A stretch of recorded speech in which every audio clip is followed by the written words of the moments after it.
your house spotless? I wish. My house is not spotless. It gets dirty so fast. I'm Nikki, and this is Flying in English, where you're learning to speak real American English. So spotless is a word that means very, very, very clean. Like no dust, no stains, no marks, no flaws. It's perfect. Perfectly clean. So it's usually physically clean things, but it can also be used for abstract concepts that can have the sense of being clean. I'll give you examples, don't worry. So I'm sure like we can all think of that one person in our life that is just always so like perfectly clean, everything about them, like their house is always perfect. Their kitchen, perfect, right? So you can say her kitchen is always spotless. You could eat off the floor. Obviously, we wouldn't do that, but like you can imagine, it's so clean, you would eat off the floor. Or if you're talking about a physical thing that's not necessarily clean, it's more of the concept of it being clean, we can think of someone's driving record, right? He has a spotless driving record with no accidents or tickets in 20 years. Is that true for you? Like, not a lot of people can claim that, but a lot of us can, I think. I'd love to know. Do you have a spotless driving record?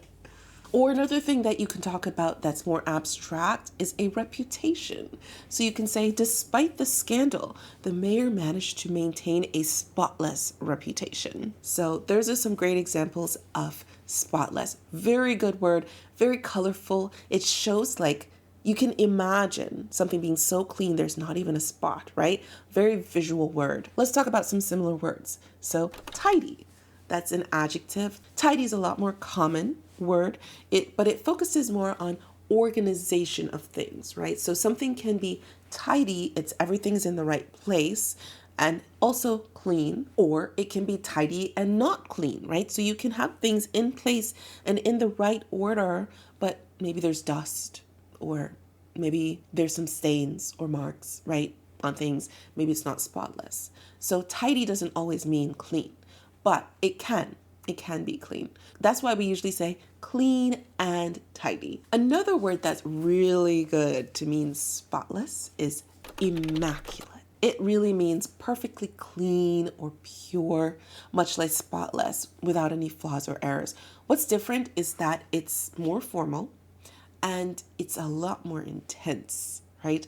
So spotless, you can use a little less intensity of being clean. You can use it to exaggerate. Immaculate, you're being like, oh my gosh, you know? So it's like so amazingly clean. It's immaculate. And you can use it also with a design that's something that's so perfect. So it's talking about perfection, no flaws. So not necessarily clean, but more like flawless, right? So her dress was immaculate.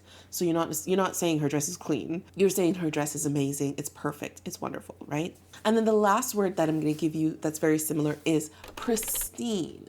Pristine is an adjective that also means clean. So this one implies clean. And then the emphasis for pristine is perfection. So pristine, there's like no flaws. It's perfect. And it's also clean. The difference is pristine can also be used in nature to say the environment is just pristine. It's untouched, right? So, I mean, if it's outside in nature, there's dirt, so it's not necessarily clean, but you might say it's perfect. The dirt is perfect. The dirt is clean. But pristine, that's untouched perfection. But you can also use it with something that's clean and beautiful and spotless. It's nice to have a spotless house when you're on the mend. If you want to learn all about on the mend and what that means, you can watch this video next. But thanks so much for watching. Keep flying higher, and I'll see you in the skies. Bye.